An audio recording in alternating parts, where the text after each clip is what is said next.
She was never made for the darkness, but still you came.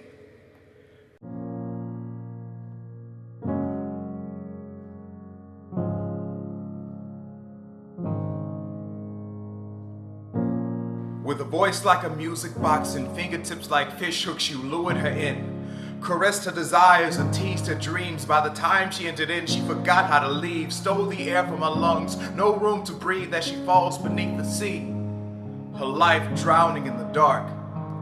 So you held her close to your chest, but she couldn't tell you had an iron maiden for a heart. You painted her life on top of false hopes, and you tore the picture apart. But she never needed you to draw her in the first place because she was already a piece of art.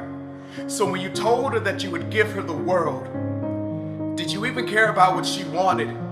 Her goals, her ambitions? Did you care about the joy in her heart or the passion in her blood? Did you care about her smile and how it glowed like fireflies untouched by darkness? Did you care about her feet and how the ground knew to submit itself underneath her heels, her hands strong enough to cradle the next generation of greatness in her arms, her eyes, how she could make the stars lose their self-esteem with a single gaze, her posture, how she could stand in front of a mountain and make the peaks bow? When you told her that you would give her the world, did you tell her you would take all that away from her now?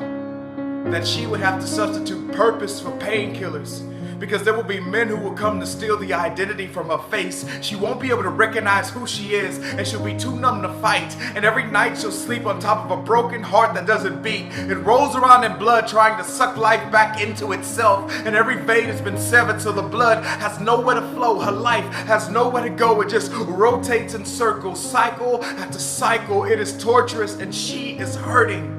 Prince of the air, you took a lost boy and made him your heir. Mixed in a little bit of charm with a whole bunch of lies, then twisted his mind into believing that the women he stole from home were less than he, but didn't even realize he sold his own sisters into slavery. You brought him up making him believe he's a predator, but I know better. I know his mama didn't raise him to be a butcher, just like I know my sisters weren't raised to be meat. So no more cutting them underneath the sheets, no more grief, no more lost eves in the streets. This will be the last time you lock my sisters in a cage, the last time you put them to shame, the last time you call them out of their name. Their title is queen, not whore.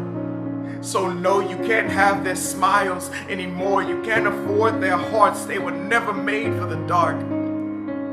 I heard a girl's story the other day, and she said she would run to the sun, but the street lights were the brightest thing she's ever known. Another one said that nobody loved her, and this would be the only way she wouldn't have to be alone. Another one said that some days she just wants to die, and the only reason why she doesn't kill herself is because she got kids at home.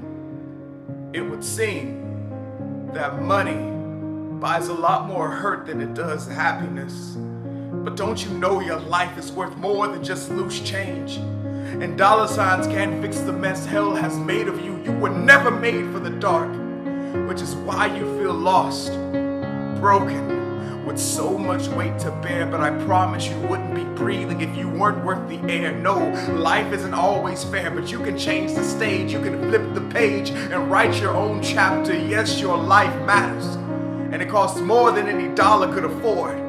Don't you know that heaven shed blood for you? Don't you know that God still loves you? And I think the ugliest thing about you is that you've forgotten how beautiful you really are. Against the darkness of the night sky, you are a star. Against the darkness, you're set apart. So shine.